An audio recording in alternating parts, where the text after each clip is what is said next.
আজকে পবিত্র রমজান মাস যারাই আমরা পাইতেছি, আমাদের বড় ভাগ্য, আমাদের বড় তকদীর যে আমরা আবারও পুনরায় পবিত্র রমজান মাস পাইতে আছি।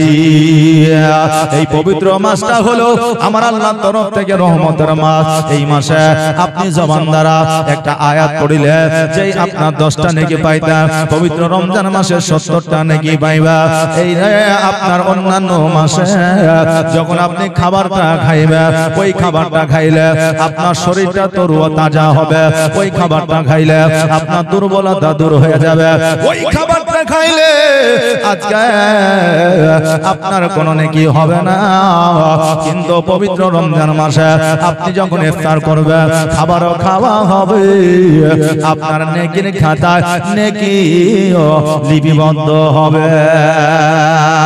আজকে যে খাবারটা আমরা খাই, আমরা সকালের খাবার বলি, নাস্তা বলি, দুপুরের খাবার বলি, সন্ধ্যার খাবার বলি, কিন্তু বাবারে আল্লাহ তরফ থেকে এমন একটা খাবারের নাম দিয়ে দিয়েছে, সকালবেলা যখন আমরা সেহরি খাই, সকালবেলায় যে খাবারটা আমরা খাই ওই খাবারটাকে সেহরি বলা হয়, সন্ধ্যাবেলায় যে আমরা খাবারটা খাই ওই খাবারটাকে ইফতার বলা হয়। আমরা ওই খাবারটা যখন সেহরি খাই, এই খাবারটা খাওয়ার জন্য আমাদের নেকির খাতায় নেকি লিপিবদ্ধ হয়ে যায়।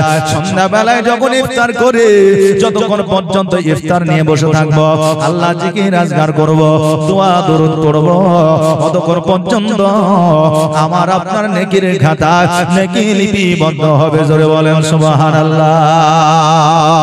ওই খাবারে অনেকের রোগ বালা দূর হয়ে যায়, ওই খাবারে অনেকের গুনাহ মাফ হয়ে যায়, ওই খাবারে অনেকের জীবন পরিবর্তন হয়ে যায়।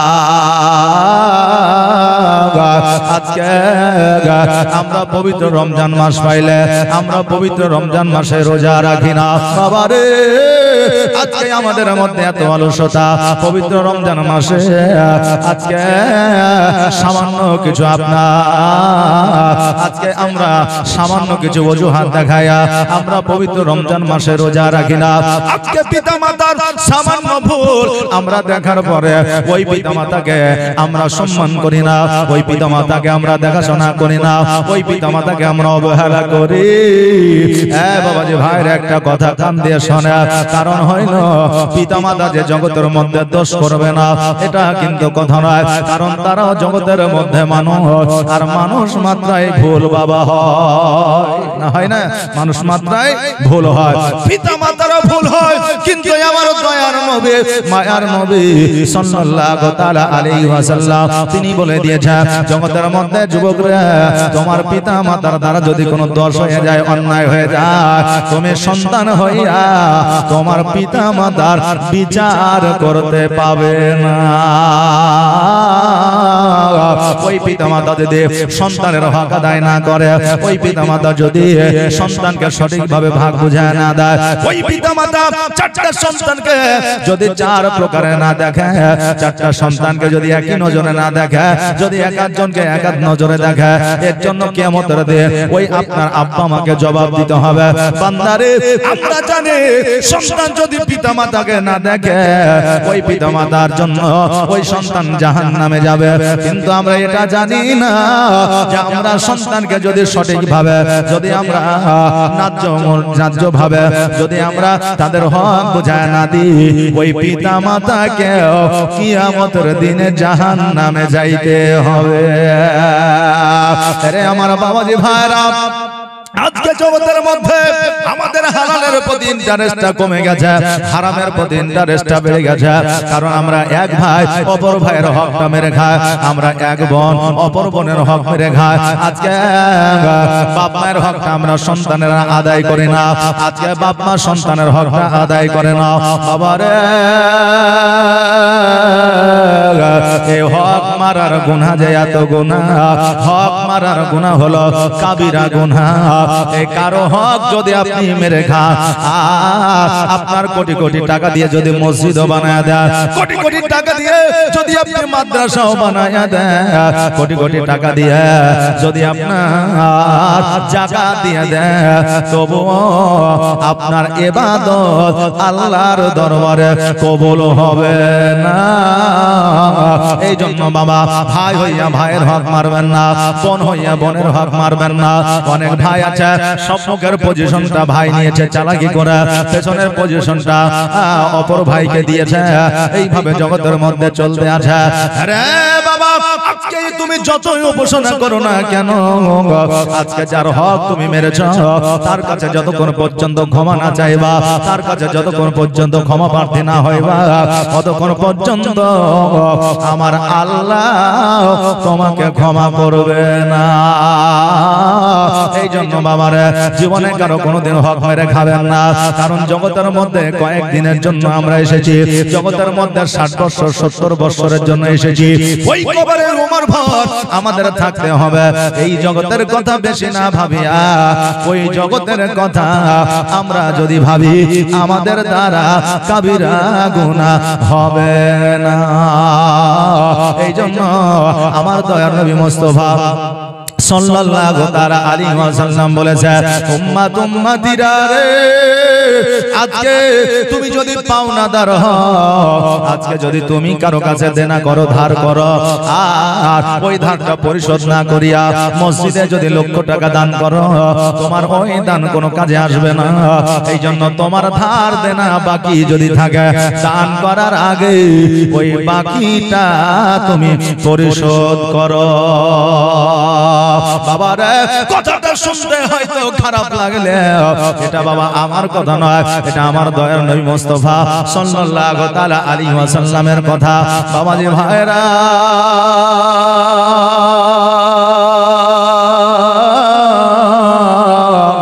এই জন্য আপনি প্রয়োজনে 2 বেলা কেন 3 বেলা যদি না খেয়ে থাকে, তবুও মানুষের কাছে ঋণ করতে যাবেন না।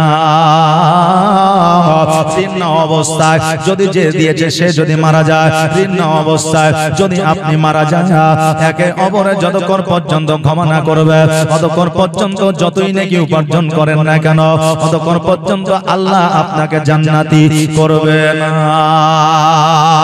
কিন্তু বাবা, এখন বর্তমানে বন্ধু হয়, বান্ধব হয়, এগুলো হচ্ছে শুধুই মাত্র নামে।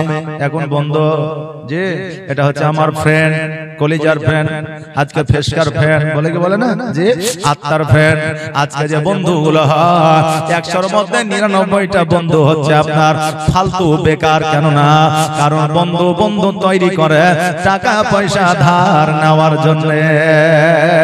এখন অনেক বন্ধু আছে বললেন শুধু টাকা ধার দেওয়ার জন্য বন্ধুত্ব করে, কিন্তু আগের মতো আসল বন্ধু এখনো পর্যন্ত বাবা এখন আর হয় না। যে আগে যে আগের বন্ধু সহযোগিতা করতো আরেকজন বন্ধুকে রোগবালা মুসিবতে, আজকে সংসারে ওই মহব্বত আর নাই।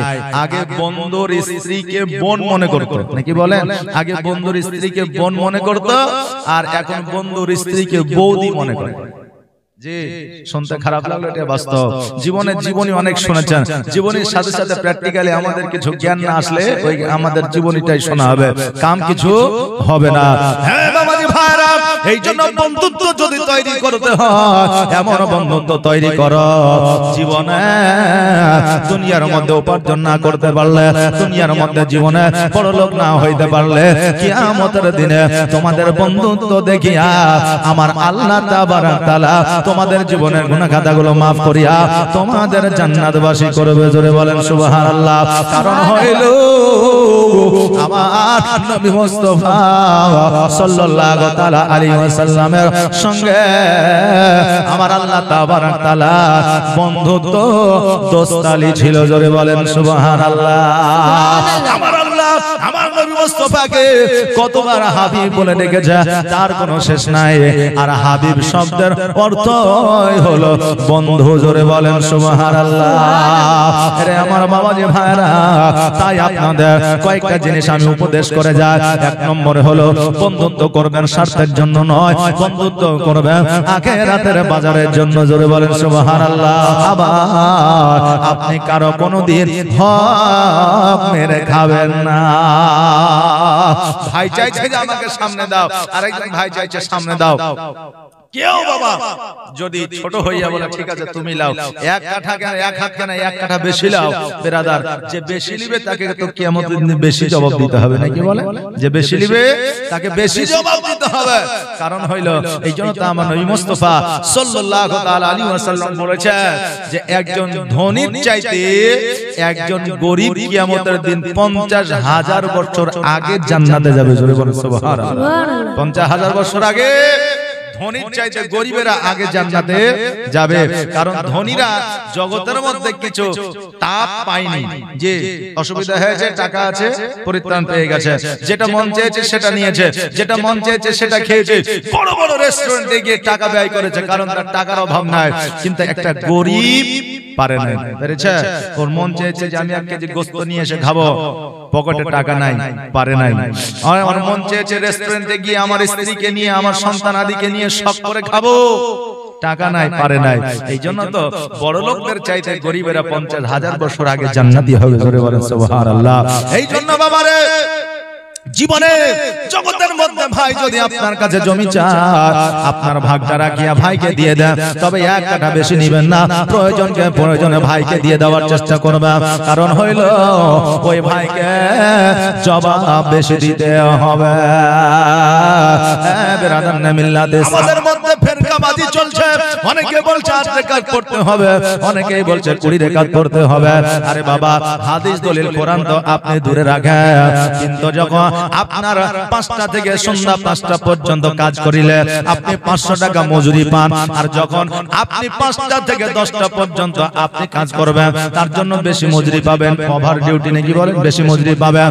আমি 8 রাকাত, যেহেতু 8 রাকাত নামাজের জায়গায় 20 রাকাত পড়লে তো আমার ক্ষতি নাই, 20 রাকাত পড়লে আমার সব নেকি বেশি হবে। বাবারে, আহলে সুন্নাত ওয়াল জামাতের মধ্যে 20 রাকাত নামাজ আমাদের জন্য আছে। এই জন্য অনেকে চিন্তা করে যে আমি তারাবি পড়তে যাইতে পারি না, রোজা রেখে আমার কোনো লাভ না। বলে কি বলে না, বলে তারাবিতে যাই না তো রোজাও রাখবো না। বাবারে, অনেকে প্রশ্ন আসতে পারে যে হুজুর গো, রোজা রেখেছি তারাবি পড়লাম না, রোজা হবে কিনা?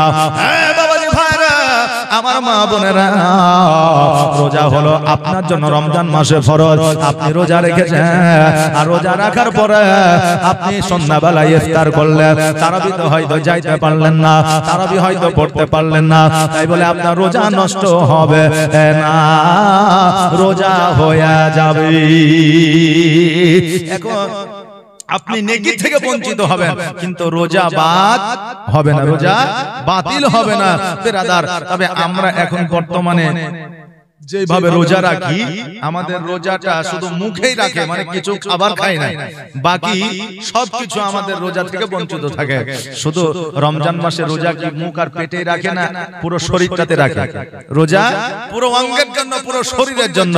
হ্যাঁ বাবাজি ভাইরা, আজকে যখন আমরা রোজা রাখবো, কান দ্বারা গীবত শুনবো না, মুখ দ্বারা গালি দিব না, চোখ দ্বারা খারাপ জিনিস দেখবো না, চোখ দ্বারা আমরা অন্যায় কিছু দেখবো না, পায়ের দ্বারা চুরি করতে যাব না, হাতের দ্বারা গুনাহ করব না, শরীরের দ্বারা আমরা জেনা করব না। জেনা বাবা, পুরুষ নারীর শরীরে হাত দিলে জেনা হয় না। আজকে বেপরদা হইয়া যখন কোন নারী চলে যায়, চোখ দ্বারা যখন আমরা খারাপ নজরে যখন একজন মহিলাকে আমরা দেখি, ওই মহিলা জেনার গুনাহে লিপ্ত হয়ে যায়, পুরুষ চোখের গুনাহ জেনায় লিপ্ত হয়ে যায়। বাবাজি ভাইরা, মুখ দ্বারা যখন আমরা কোন মহিলাকে অন্যায় কথা বলি, কোন মহিলাকে যখন আমরা মুখের দ্বারা যখন আমরা অন্যায় কথা বলি, অতএব মুখের দ্বারা আমাদের জেনা হয়ে যায়, হাতের দ্বারা জেনা হয়, পায়ের জেনা হয়। বাবারে, জেনায় আমাদের এক প্রকারের নাই, অনেক প্রকারের আছে, এই যে নারকমা আল্লাহর দরবারে না। এই জন্য পর্দা মায়েদের জন্য প্রযোজ্য করা হয়েছে, পুরুষদের জন্য প্রযোজ্য করা হয়েছে। আমার মা বোনদের এমন সুসম্মানে সম্মানিত করেছে, বাবারে মায়েদেরকে পর্দা দেওয়া বলা হয়েছে, বোরকা পরতে বলেছে, কিন্তু মা বোনেরা পর্দা দেয় না, পর্দা করে না, বোরকা পরে না। মাগো তোমাদের তুলনা কারো সাথে হয় না। আজকে কাবা শরীফে যে গিলাফটা আছে, কাবা শরীফে কালো পর্দা দিয়ে ঢেকে রাখে না, রাখে না? কাবা শরীফে কালো পর্দা দিয়ে ঢেকে রাখে, আজকে কোরআনকে চুস্তান দিয়ে ঢেকে রাখে। আরে মা, আজকে এইগুলার যে মান সম্মান ইজ্জত, আজকে একজন মহিলাকে আমার আল্লাহ ওই মান সম্মান দিয়েছে। জোরে বলেন সুবহানাল্লাহ।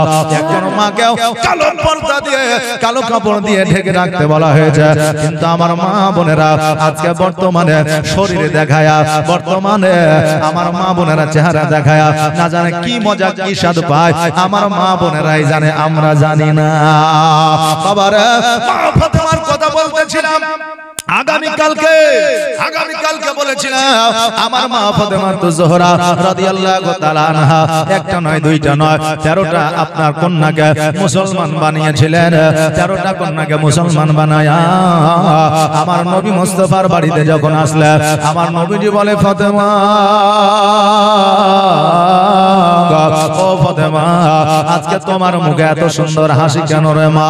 আমার ফাতেমা তো জোহরা রাদিয়াল্লাহু তাআলা আনহা বলতেছে, আব্বা গো, আজকে একটা নয়, দুইটা নয়, 5টা নয়, 50টা নয়, 113টা নারীকে আমি কালেমা পড়ায়া মুসলমান বানিয়েছি। নবী আমার বলে, ফাতেমা, আজকে এই জন্য তোমাকে আমার আল্লাহ তাবারক তাআলা জান্নাতের রানী বানিয়েছে। ও ফাতেমা, তুমি চিন্তা করিও না রে মা, আজকে তোমার দ্বারা ইসলামের প্রচার প্রসার হবে। আমার মা ফাতেমা জোহরা রাদিয়াল্লাহু তাআলা আনহা শুধু জান্নাতের রানী ছিল না রে বাবা, আমার মা ফাতেমা জগতের মধ্যে একজন ইসলামের প্রচার প্রসারক ছিলেন। ওই ফাতেমা জোহরা রাদিয়াল্লাহু তাআলা আনহা আবার যেন বাড়িতে আপনার কাজকর্মরত হইয়া গেল। আমার নবী মুস্তাফা সাল্লাল্লাহু তাআলা আলাইহি ওয়াসাল্লাম যেন বাবা মসজিদে জুম্মার নামাজটা পড়াইলেন। নামাজটা পড়ানোর পরে আমার নবীজি তন্দাইমান হইয়া সাহাবীদের সম্মুখে বলতেছে, এই আমার সাহাবীরা শোনো রে, আজকে আমার কন্যা মা ফাতেমার জন্য তোমরা একটা জামাই খোঁজো, কারণ তার বন্ধু বান্ধবের বিবাহ হয়ে গেল, আমার কন্যা ফাতেমার বিবাহ দিতে হবে। আজকে আমাদের যারা বন্ধু হয়, আমাদের মা বোনেদের যারা বান্ধবী হয়, বান্ধবীদের বন্ধুদের যখন বিবাহ হয়ে যায়, বাপ মায়ের মাথায় একটা টেনশন থাকে, তাদের সাথীদের বিবাহ হয়ে গেল, আমার সন্তানেরও বিয়ে দিতে হবে। এরকম চিন্তা আসে না? আসে না? আসে বাবা। নবী আমার বলে, হে আমার সাহাবীরা, একটা জামাই খোঁজো আমার মা ফাতেমার জন্য, আমি মা ফাতেমার বিবাহ দেব। সাহাবীয়ে কেরামগণ অনেকেই বলেছিলেন, ইয়া রাসূলুল্লাহ, ইয়া হাবিবাল্লাহ, নবী গো, আমার অনেকগুলা খেজুর গাছ আছে, আমার অনেকগুলা সম্পদ আছে, আমি আমার অনেকগুলো টাকা পয়সা আছে, ইয়া রাসূলুল্লাহ, মা ফাতেমার সঙ্গে বিবাহ আমার সঙ্গে কি দেওয়া যাবে না? অনেক আপনার সাহাবীয়ে কেরামগণ প্রস্তাব রেখেছিলেন, কিন্তু আমার নবী মুস্তাফা সাল্লাল্লাহু তাআলা আলাইহি ওয়াসাল্লাম বলেছে, আরে আমার সাহাবীরা, আমার জামাই এমন হবে, সে টাকা পয়সা वाला হবে না, ধন সম্পত্তি वाला হবে না, রাজা মহারাজা হবে না, আমার যে জামাই হবে দিন কাটবে, দিন খাবে, আল্লাহর বেশি বেশি করে ইবাদত করবে। জোরে বলেন সুবহানাল্লাহ। আমার নবীজি জামাই খুঁজেছে দিন কাটনে वाला, আর আজকে আমরা বর্তমানে জামাই খুঁজি প্রফেসর, ইঞ্জিনিয়ার, ডাক্তার, মাস্টার, উকিল, হাকিম। আমরা যত ধনী পাই ততই আমাদের ভালো। আজকে বর্তমানে বংশ পরিচয় দেখে না, বর্তমানে ছেলেটা আইপিএল খেলে কিনা দেখে না, আজকে বর্তমানে ছেলেটা পাবজি খেলে কিনা দেখে না, আজকে বর্তমানে ছেলেটা সুদ খায় কিনা দেখে না, আজকে বর্তমানে ছেলেটা ঘুষ খায় কিনা দেখে না, আজকে বর্তমানে ছেলেটা হালাল পথে উপার্জন করে না হারাম পথে উপার্জন করে এইটা দেখে না। বর্তমানে টাকা থাকলে জামাই হয়ে যায় ভালো, টাকা থাকলে জামাই হয়ে যায় ভালো। আর যখন মেয়েকে বিবাহ দিয়ে দেওয়া হয় 1 মাস পরে 2 মাস পরে ওই মহিলার প্রতি অত্যাচার শুরু হয়ে যায়। তোর বাপের তো কিছুই নাই, কিছুই দিতে পারে না, আজকে আমার যাই আছে তোর বাপকে 1 সেকেন্ডে কিনে নিব। অনেকে আছে বলে বুঝলেন বাবা 1 সেকেন্ডে কিনে নেব। এই জন্য বাবা রে এমন একজনের সঙ্গে সম্পর্ক রাখো, তোমার যদি থাকে 8 আনা 4 আনার সঙ্গে তুমি সম্পর্ক রাখিও, কারণ তোমার উপরে কথা বলতে পারবে না। আজকে বর্তমানে আমাদের 4 আনা ক্ষমতা আছে, 8 আনা খুঁজিয়ে আমরা বিবাহ দিয়ে দিই। এই জন্য অনেক নারী সংসারে আপনার অভাব অনটনে আপনার কষ্টের মধ্য দিয়ে জীবন যাপন করেছে।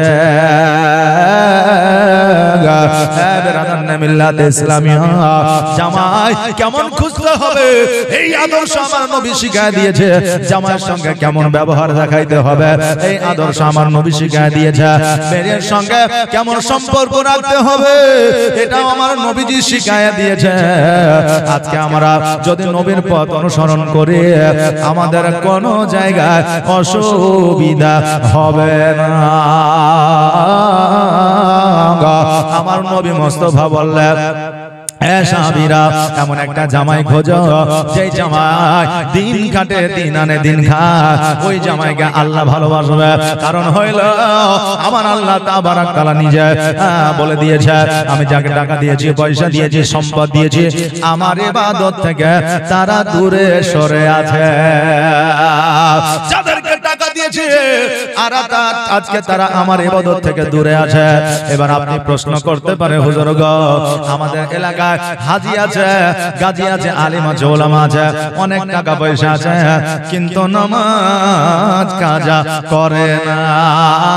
অনেকেই বলে রে বাবা কিন্তু 5 ওয়াক্ত নামাজ পড়ে যে জান্নাতি হওয়া যাবে এর গ্যারান্টি কেউ দিতে পারবে না। নামাজ পড়ে জান্নাতি হওয়া যাবে এটার কোনো গ্যারান্টি আছে? নাই। নামাজ পড়ছেন বাড়িতে এসে ওপরে আল কাটছেন, নামাজ পড়ছেন বাড়িতে এসে বৌমাদের গালিগালাজ করছেন, নামাজ পড়ছেন বাড়িতে এসে বিবিকে ঘরের মধ্যে বেঁধে মারছেন। কথা বললেন না জি? অনেকেই আছে বাড়িতে এসে ঘরের মধ্যে বিবিকে বেঁধে মারছেন, নামাজ পড়ছেন চুরি করছেন, নামাজ পড়ছেন মনের মধ্যে সুদের টাকা রেখে দিয়েছেন। বাবারে নামাজ পড়ে যদি জান্নাতি হওয়া যায় তো আল্লাহর ইবাদত করে শুধুমাত্র যদি আল্লাহকে খুশি করা যায় তো আজকে ইবলিস কখনো শয়তানের লালন তক্তের মালা পাইতো না। হ্যাঁ বাবাজি ভাইরা শয়তান যেইভাবে সিজদা করেছে আল্লাহকে আমার নবী বলে দিয়েছে তার সিজদাগুলোকে যদি পৃথিবীর মধ্যে ছড়ায় দেওয়া হয় এমন একটা জায়গা খালি থাকবে না যে জায়গায় শয়তানের সিজদা না। হ্যাঁ বাবাজি ভাইরা মনকে পরিষ্কার করতে হবে, আজকে আমাদের মনের গেলানিগুলো দূর করতে হবে, তবে নামাজ আমাদের কাজে লাগবে। আমার নবী মুস্তাফা সাল্লাল্লাহু তাআলা আলাইহি ওয়াসাল্লাম এই ঘোষণা যখন দিয়ে দিলেন বাড়িতে এসে যায় আসার পরে দেখছে যেন একটা নয় দুইটা নয় হাজার হাজার চিঠি পৌঁছে গেছে। আপনার চিঠি অনেকেই দিয়েছে মা ফাতেমাকে বিবাহ করার জন্য। আজকে বাবারা আপনার গ্রামের মধ্যে যদি একজন চেহারা একজন যদি সুন্দর আপনার রূপবতী গুণবতী যদি একজন মহিলা থাকে, গ্রামে যদি একজন পর্দাশীল মহিলা থাকে, জীবনে কোনোদিন পরপুরুষের সঙ্গে কথা বলে না, জীবনে কোনোদিন পুরুষের সঙ্গে আপনার চ্যাট করে না, জীবনে কোনোদিন ওই মহিলা বেপরদা স্কুলে যায় না, দেখবেন ওই মহিলার বিবাহ দেওয়ার জন্য আইবারের প্রয়োজন হবে না, ঘটকের প্রয়োজন হবে না। বিবাহের জন্য অনেক যুবক তার বাড়িতে প্রস্তাব নিয়ে আসবে, কথা ঠিক না ভুল? যদি চরিত্র ভালো হয়, যদি পরিবেশ ভালো হয়, যদি আপনার পর্দাশীল মহিলা হয়, কোন পরপুরুষের সঙ্গে যদি সম্পর্ক না রাখে, কথা না বলে, দেখবেন ওই মহিলাকে বিবাহ করার জন্য অনেক বাড়ি থেকে প্রস্তাব আসবে। যেই আমার ফাতেমা জীবনে কোনোদিন পরপুরুষের সঙ্গে কথা বলা তো দূরের কথা, জীবনে কোনোদিন পরপুরুষের সম্মুখে যায় না। ফাতেমাকে কেউ দেখতে পায় না। আমার ফাতেমার গুণ দেখিয়া, আমার ফাতেমার আজকে চরিত্র দেখিয়া অনেকে প্রস্তাব দিয়েছে, চিঠি পাঠিয়েছে আমার নবীর কাছে। আমার নবীজি বলে, আবু বকর চিঠিখানা খোলো, আর কি লেখা আছে পড়ো। এবারে এক এক করে যেন চিঠি পড়তে আছে। আপনার হঠাৎ করে আবু বকর যেন থমকে দাঁড়িয়ে গেছে। আমার নবীজি বলে, আবু বকর দাঁড়িয়ে কেন গেছো? চিঠিখানা পড়ো পড়ো, দেরি কেন করতে আছো? আবার আবু বকর বলে, ইয়া রাসূলুল্লাহ, ইয়া হাবিবাল্লাহ, নবী গো, আজকে চিঠিখানা যে আমার হাতে আছে, এই চিঠিখানা এমন একজনের চিঠি, আমি হতভম্ব হয়ে গেছি। আমার নবীজি বলতেছে, কার চিঠি? এবার আবু বকর বলতেছে, ইয়া রাসূলুল্লাহ, ইয়া হাবিবাল্লাহ, নবী গো, এই চিঠিখানা জগতের অন্য কারো চিঠি নয়, এই চিঠিখানা হলো আমার হযরতে আলীর। জোরে বলেন সুবহানাল্লাহ। সঙ্গে সঙ্গে আমার নবীজির চিঠিখানা লইয়া ঘরের মধ্যে চলে গেলেন। কারণ পার্সোনাল আপনার জিনিস কারো দেখতে হয় না, আর পার্সোনাল চিঠিপত্র, পার্সোনাল মেসেজ নিজে একাই ঘরের মধ্যে দেখায় ভালো। কথা কি বুঝতে পারলেন না? কেউ যদি কারো হাত দ্বারা চিঠি পাঠায়, ওই চিঠিখানা কখনো খুলে দেখবেন না। ওই চিঠিখানা খুলে দেখা গুনার কাজ। কারো মোবাইলে হাত দিলে কারো মোবাইলের গ্যালারি খুলে দেখবেন না, কারো মোবাইলে হোয়াটসঅ্যাপ খুলে দেখবেন না, কারো মোবাইলে ইনস্টাগ্রাম খুলে দেখবেন না, কারো মোবাইলে টেলিগ্রাম খুলে দেখবেন না। কারণ এইগুলাতে অনেকের পার্সোনাল জিনিস থাকে, আর ওইগুলা যখন আপনি দেখবেন আপনি গুনাহগার হয়ে যাবে, কারণ এটা অন্যায়। নবী আমার ঘরে যাইয়া চিঠিখানা খুলে দেখছে, চিঠির মধ্যে লিখে দিয়েছে, হাবিব গো, এই চিঠিখানা হযরত আলী পাঠায় না, এই চিঠিখানা আমি আল্লাহ আমার হাবিবের দরবারে পাঠিয়েছি। জোরে বলেন সুবহানাল্লাহ। আল্লাহ বলে, হাবিব গো, আজকে যে চিঠিখানা আমি দিয়েছি, আমার ফাতেমার বিবাহ জগতের কোন পুরুষের সঙ্গে হবে না, আজকে আলীর সঙ্গে ফাতেমার বিবাহ পড়ায়া দেন, কারণ আমি আল্লাহ আলী ফাতেমার বিবাহ জান্নাতের মধ্যে পড়ায়া দিয়েছি। আমার নবী মুস্তাফা সাল্লাল্লাহু তাআলা আলাইহি ওয়াসাল্লাম বাড়ি থেকে যেন বাইরে আসলে আবু বকরকে বলতেছে, আবু বকর রে, আজকে আল্লাহ তাবারক তাআলা ফাতেমার বিবাহ আলীর সঙ্গে পড়ায় দিয়েছে, জগতের মধ্যে আমাকে আলীর সঙ্গে বিবাহ পড়াইতে হবে। আবু বকর, তবে যে আমি এলান করে দিয়েছি আমার কন্যার জন্য জামাই খোঁজো। আজকে আমি আলীর সঙ্গে বিবাহ দিয়ে দিলে আজকে অনেকে বলবে, দেখ রে দেখ, ঘরের মধ্যে জামাই রাখিয়া আজকে নবীজি জামাই খোঁজার জন্য বলল, আর আলীর সঙ্গে বিবাহ দিয়ে দিল। যদি আলীর সঙ্গে বিবাহ দিতে হয় তবে আমাদের কেন বলল? এই রকম কথা অনেকে বলবে। তবে আবু বকর,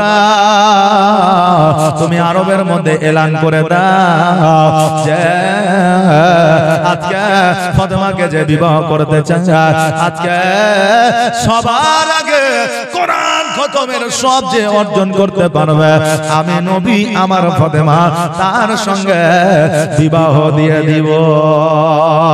আমার আবু বকর সিদ্দিক রাদিয়াল্লাহু তাআলা আনহু গোটা আরবের মধ্যে এলান করে দিলেন। পরের দিন সকালবেলা ইহুদি আর কাফের, বেদিন, মুসলিম যত ধর্মের মানুষ ছিল না কেন, সবাই আসিয়া কোরআন তেলাওয়াত করতে আছে। এখন আপনার আমার মনে প্রশ্ন জাগতে পারে, হুজুর গো, একজন বেধর্মী কি করে কোরআন তেলাওয়াত করতে পারে? আরে আমার বাবাজি ভাইরা, আমাদের পশ্চিম বাংলা, আমাদের মাতৃভাষা হলো বাংলা। আমাদেরকে যদি বাংলায় কোরআন লেখা দেয় পড়তে পারবো কিনা? পারবো না? পড়তে পারবো। যদি বাংলায় ইংরেজি ওয়ার্ড লিখে দেয় তবু আমরা পড়বো, কারণ আমাদের ভাষাটা বাংলা। কেউ যদি বাংলা বলে আমরা সেটা বুঝতে পারবো।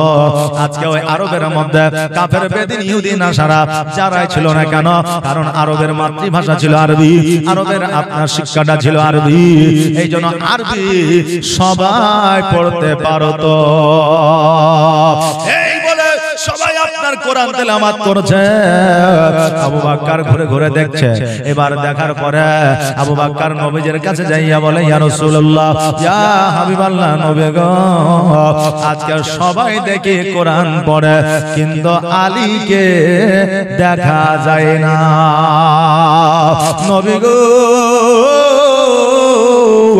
আজকে আলী যদি কোরআনের খতমের সব হাসিল না করতে পারে সবার আগে, তবে আলীর সঙ্গে তো বিবাহ হবে না। আলী কোথায়, আলী কোথায়? আমার নবী বলে, আলীকে খোঁজ করো। আবু বকর সিদ্দিক আলীর খোঁজে বেরিয়ে পড়লেন। খুঁজতে খুঁজতে দেখছে যেন কয়েকটা ভেড়া নিয়ে একটা জঙ্গলের মধ্যে যেন শুয়ে আছে। আবু বকর যাইয়া বলে, এই আলী শোনো রে, আজকে ভেড়া নিয়ে কি করতে আছো? বলে, ভেড়াগুলো চড়াইতে এসেছি।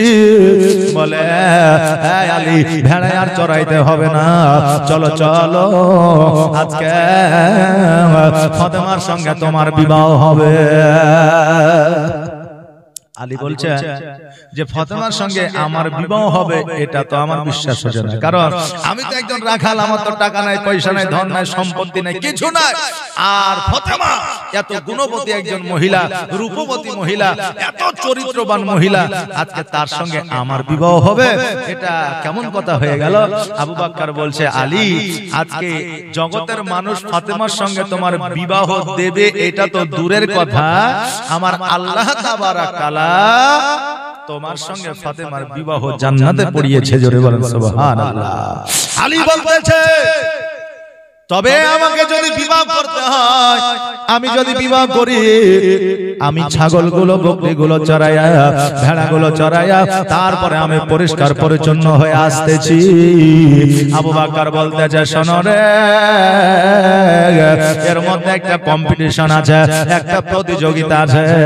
কোরআন তেলাওয়াত করে, কোরআনের যে খতম সবার আগে, কোরআনের খতমের সব জায়গায় হাসিল করতে পারবে, তার সঙ্গে ফাতেমার বিবাহ হবে, এটা দুনিয়ার প্রতিযোগিতা।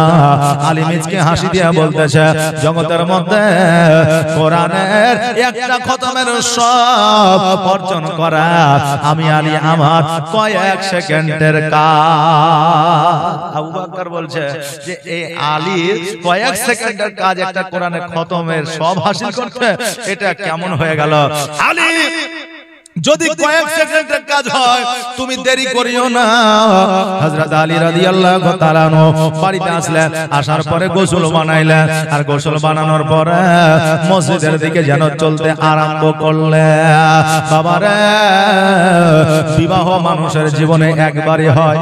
যে আপনি বলবেন, হুজুর, আমাদের গ্রামে তো একজন বেটা ছেলে 3বার 4বার বিবাহ করেছে, বলবেন কি বলবেন না? জি, অনেকের হয়তো স্ত্রী মারা গেছে, আবার বিবাহ করেছে, অনেক মহিলার স্বামী মারা গেছে, আবার বিবাহ করেছে, না হলে অনেক স্বামী স্ত্রীর সংসার হয় নাই, তালাক হয়ে গেছে, আবার পুনরায় বিবাহ করেছে।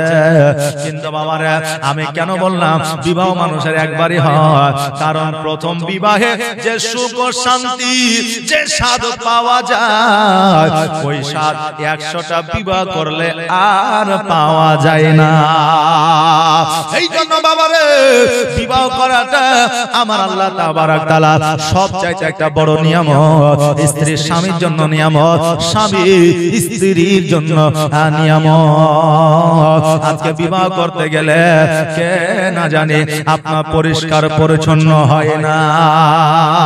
যারা 1 নম্বরের সাঁওতাল বুঝলে, তারাই বিবাহ মদ খেয়ে তারিখে বিবাহ করতে যায় নাকি বলে।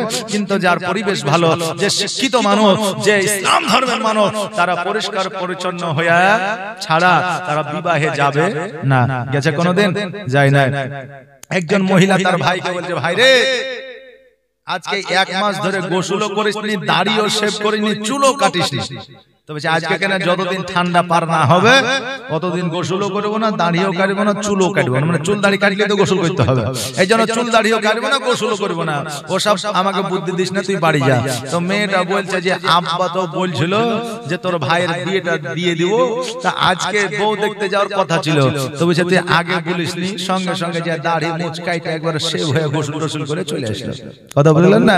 তো অনেক যুবকের বুঝলেন বিয়ে করার স্বাদ আছে যে আব্বা যদি বিয়েটা দিয়ে দেয় তো খুব শেখালই করে নিব, কিন্তু অনেকের বাপ মা আছে যে বেটা তো বয়সী হয়নি, মানে বেটা যতই বড় হোক বুঝলেন বাপ মায়ের কাছে ছোটই থাকে মায়ের। হ্যাঁ বাবাজি ভাইরা, যেটা আমি বলতেছিলাম, আমার আবু বকর সিদ্দিক রাদিয়াল্লাহু তাআলা আনহু উনি যখন আলীকে বললেন, আলী বাড়িতে আসলো, আসার পরে গোসল বানালেন, পরিষ্কার পরিচ্ছন্ন হইলেন, এবার মসজিদের দিকে গেলেন, যাওয়ার পরে দেখতে সবাই কোরআন তেলাওয়াত করেছে, আর আমার আলী রাদিয়াল্লাহু তাআলা আনহু কোরআনটা খুলেছে আর যেন বন্ধ করে দিয়েছে। এখন সবাই তাকায়া তাকায়া দেখছে, কথা বললেন না, এখন আমাদের কোরআন তেলাওয়াত হয়, খতম হয় 40 আর চাহারমে হয় কি হয় না, যে হয়, সকাল থেকে কেউ পড়ছে আর কেউ যাওয়ার পরে পারাটা খুলে আবার যদি বন্ধ করে দিয়ে চুপ করে বসে থাকে, তো যারা পড়াশোনা করছে তারা তার দিকে তাকায় দেখবে কি দেখবে না, দেখবে না, দেখবে যে কি ব্যাপার আমরা এতক্ষণ পড়ছি, আয়েশা খুললো আর বন্ধ করলো। আবার দেখবেন আমাদের এখানে কুল কদম হয়, কুল কদম হয় যে আপনাদের দিকে যে কুল পড়া হয়, সূরা ইখলাস দরুদ শরীফ কালেমা দিয়ে পড়া হয়, তো দেখবেন অনেকে আছে চোখটা বন্ধ করে আছে, ধার ধার ধার ধার করে ফেলি চলেছে, তো মনে করে আবার কোন হাফেজ রে, যে শুধু চালিয়ে চলেছে, ওকে যদি ধরা হয় ভাই তুমি কি আসলে সূরা ইখলাস পড়ছো, তো বলে হ্যাঁ পড়ছি, তো সূরা ইখলাস পড়ে একবার আর ওই ছোলা ফেলে 5 বার, কথা বুঝতে পারলেন না? হ্যাঁ, তো এই চালাকি বাবা সব জায়গায় চলবে না।